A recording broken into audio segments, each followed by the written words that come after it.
اعوذ باللہ من الشیطان الرجیم بسم اللہ الرحمن الرحیم۔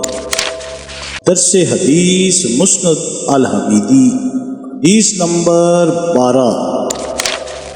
سیدنا عمر بن خطاب رضی اللہ تعالی عنہما سے منقول روایات بئی، صرف اور دست بدست لین دین کا شرعی حکم۔ سیدنا مالک بن اوس رضی اللہ تعالی عنہ بیان کرتے ہیں، میں 100 دینار لے کر آیا، میں ان کے ذریعے بیع صرف کرنا چاہتا تھا، تو سیدنا طلحہ رضی اللہ تعالی عنہ بولے، ہم بیع صرف کرنا چاہتے ہیں، تم انتظار کرو کہ ہمارا خزانچی غابہ سے آ جائے۔ انہوں نے مجھ سے 100 دینار وصول کر لی، تو سیدنا عمر بن خطاب رضی اللہ تعالی عنہما نے مجھ سے فرمایا، تم اس سے الگ نہ ہونا، کیونکہ میں نے نبی کریم صلی اللہ علیہ وآلہ وسلم کو یہ ارشاد فرماتے ہوئے سنا ہے، چاندی کی عوض میں سونے کا لین دین سود ہے، ماں سوائے اس کے جو دست بدست ہو۔ گندم کی عوض گندم کا لین دین سود ہے، ماں سوائے اس کے جو دست بدست ہو۔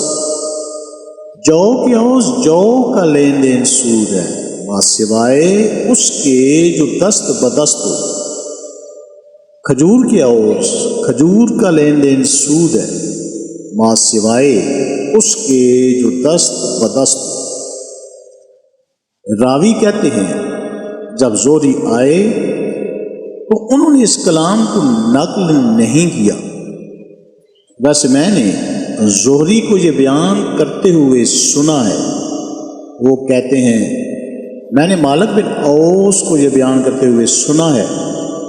وہ کہتے ہیں، میں نے سیدنا عمر بن خطاب رضی اللہ تعالی عنہ کو یہ بیان کرتے ہوئے سنا ہے۔ وہ کہتے ہیں، میں نے نبی کریم صلی اللہ علیہ وآلہ وسلم کو یہ ارشاد فرماتے ہوئے سنا، چاندی کی عوض میں سونے کا لین دین سود ہے، ماں سوائے اس کے جو دست بدست ہو۔ گندم کی عوض گندم کا لین دین سود ہے، ماں سوائے اس کے جو دست بدست ہو۔ جو کی عوض جو کا لین دین سود ہے، ماں سوائے اس کے جو دست بدست ہو۔ کھجور کی عوض کھجور کا لین دین سود ہے، ماں سوائے اس کے جو دست بدست ہو۔ حمیدی رحمہ اللہ کہتے ہیں، سفیان نے یہ بات بیان کی ہے، اس بارے میں منقول احادیث میں یہ روایت سب سے زیادہ مستند ہے۔ سفیان کی مراد یہ تھی کہ بیع صرف جو روایت منقول ہے۔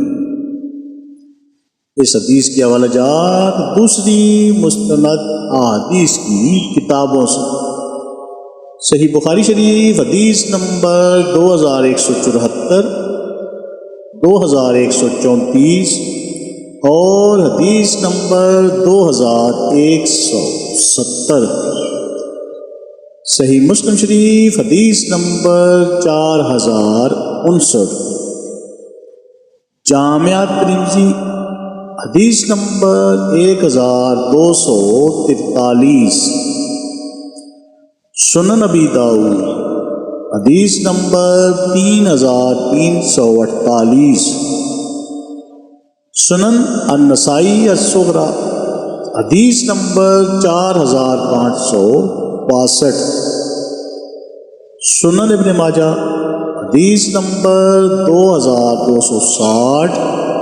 2253 اور حدیث نمبر 2259۔ المعجم الصغیر الطبرانی حدیث نمبر 523، موطا مالک ابن القاسم حدیث نمبر 511 اور مسند الحمیدی حدیث نمبر 12 اور حدیث نمبر 762۔ اللہ تعالیٰ ہمیں احادیث مبارکہ پر عمل کرنے اور اس پیغام کو ہر انسان تک پہنچانے کا ذریعہ بنائے۔ آمین یا رب العالمین۔